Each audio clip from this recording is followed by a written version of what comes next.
There are 5 veg you can be sowing in September. What you can sow now will either be for a quick harvest before the cold sets in, or it will be one of the first harvests after the winter in the spring. Starting with spring onions, which are very hardy and great to grow through winter. If you just harvest the leaves and not pull the whole plant up, you can treat it like a perennial. I sow 3 seeds per module tray. Spring onions really don't mind being bunched together, and you can use the thinnings in salads. Next up we have pak choi. Pak choi has great germination rates, so I would only sow 1 per module. I'll be succession sowing these every 2 weeks throughout September into October. They grow extremely quickly and they bolt easily in hot weather, so I like to hide them in between carrots so that the leaves shade them. I'll pop them in wherever I find some gaps around the garden. Slugs and snails absolutely love pak choi, so make sure you're protecting it really well. Next up we've got broccoli. There's hundreds of types of broccoli. Make sure you're picking one that says on it can grow through winter. This is called Stromboli and it's F1, which means it's a hybrid. I'm all for growing hybrid seeds. I think they do amazing in our British climate. We already have enough problems with the weather as it is. Why not take all the help we can get? Again, I sow in module trays because right now I don't have the space in the garden to plant these out directly. F1 seeds are really quite expensive, so I only sowed 1 per module. And to help retain the moisture whilst they germinate, I like to cover my trays with some cling film. This basically acts like a mini greenhouse, and nothing is better than a spring harvest of broccoli. You can also sow lettuces right the way through the autumn and winter. Last year I was harvesting lettuce leaves in December whilst there was snow on the ground. Do try and look out for varieties that say they're best for growing through winter, like this one, and the more established they are, the better chance you have of them surviving. This is one of my favourites. It's called Freckles and it looks like this.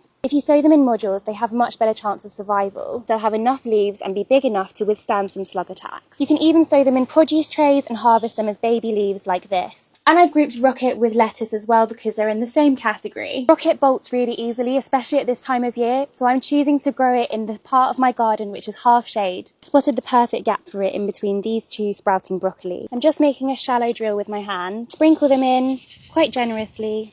Cover them over with soil, make sure to keep them well watered whilst they germinate, and I get a lot of problems with cats and foxes digging up my vegetable patches to go to the toilet. So I find it really helps if I use chicken wire to protect the area I've just planted in. And last but not least, we've got some kale. And again, there's hundreds of different varieties you could choose to grow through winter. It's an extremely hardy vegetable. I'm growing this variety called Amara. It's very similar to spring greens. In my pumpkin patch, you can see I've got some kale growing over here. When my new sowings are big enough, I'll be taking these ones out and planting in the new ones. Make sure you're following along because I'm also making a video on what flower seeds you can sow this month.